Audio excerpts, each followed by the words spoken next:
अघोर तंत्र। रात के तीसरे प्रहर में जब सारा संसार गहरी नींद में डूबा होता है, तब कुछ साधक ऐसे होते हैं जो मृत्यु के द्वार पर साधना कर रहे होते हैं। यह कोई साधारण मार्ग नहीं, ये है अघोर तंत्र का मार्ग, जहां जीवन और मृत्यु एक हो जाते हैं और साधक स्वयं शिव से तादात्म्य प्राप्त करता है।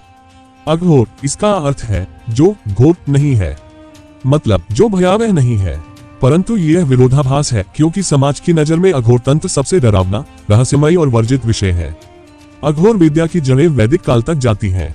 शिव स्वयं अघोरी माने जाते हैं, भस्मधारी, श्मशानवासी और कपालधारी। अघोरी साधक उन्हीं के स्वरूप को धारण करते हैं। हम न तो पूजा करते हैं, न भोग के पीछे भागते हैं। हम सिर्फ मृत्यु का सामना करते हैं, क्योंकि वही सबसे बड़ा सत्य है। अघोरी तंत्र की कुछ प्रमुख साधनाएं हैं। शमशान साधना, जहां साधक शवों के बीच बैठकर ध्यान करता है। कपाल साधना, खोपड़ी के पात्र से जल ग्रहण किया जाता है। पंचमकार साधना, 5 वर्जित तत्वों के साथ साधना, मांस, मदिरा, मैथुन, मुद्रा और मत्स्य। पर ये प्रतीकात्मक है, इनका उद्देश्य इंद्रियों को वश में करना है, न कि विकृति फैलाना। समाज ने अघोरियों को हमेशा डर और घृणा की दृष्टि से देखा है, लेकिन सच्चाई यह है कि अघोरी समाज की सीमाओं से परे होते हैं। वे ना जाति देखते हैं, ना लिंग, ना भेद। उनका एक ही उद्देश्य है, आत्मा का पूर्ण शुद्धिकरण और शिवत्व की प्राप्ति। लेकिन क्या हर कोई इस राह पर चल सकता है? क्या अघोर विद्या को कोई भी सीख सकता है? इसके लिए चाहिए मृत्यु का भय त्यागना, शरीर के मोह से ऊपर उठना और पूर्ण समर्पण। अघोर केवल एक साधना नहीं, यह एक चेतना है, शमशान के सन्नाटे में जागती शक्ति। शमशान एक ऐसा स्थान जिसे लोग मृत्यु का अंत मानते हैं, परंतु अघोरी साधक के लिए यही शमशान है, शिव का द्वार।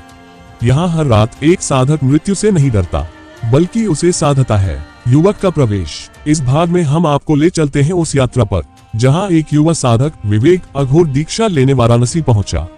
रात्रि के तीसरे प्रहर वो पहुंचा मणिकर्णिका घाट पर, जहाँ जलती चिताओं की गंध और राख का धुआं हर सांस में उतरता था। गुरु कालगिरीनाथ से पहली भेंट। तू क्यों आया है यहाँ? विवेक, ज्ञान चाहिए गुरुजी, शिवत्व पाना है, मैं जानना चाहता हूँ मृत्यु के पार क्या है। गुरु मुस्कुराए, तो पहले अपने भीतर की मृत्यु से मिल।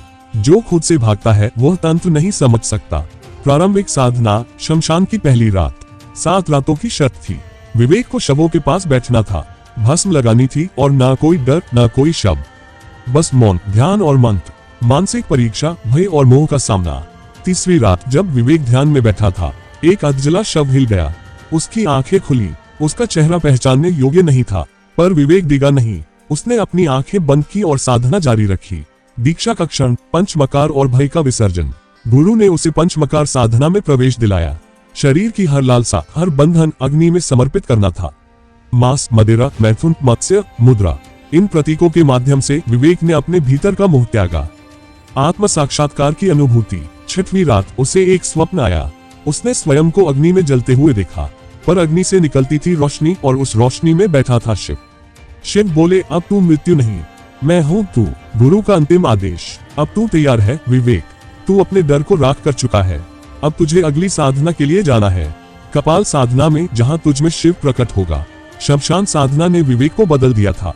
अब वह एक बालक नहीं, एक साधक था, जिसने मृत्यु को भीतर देख लिया था।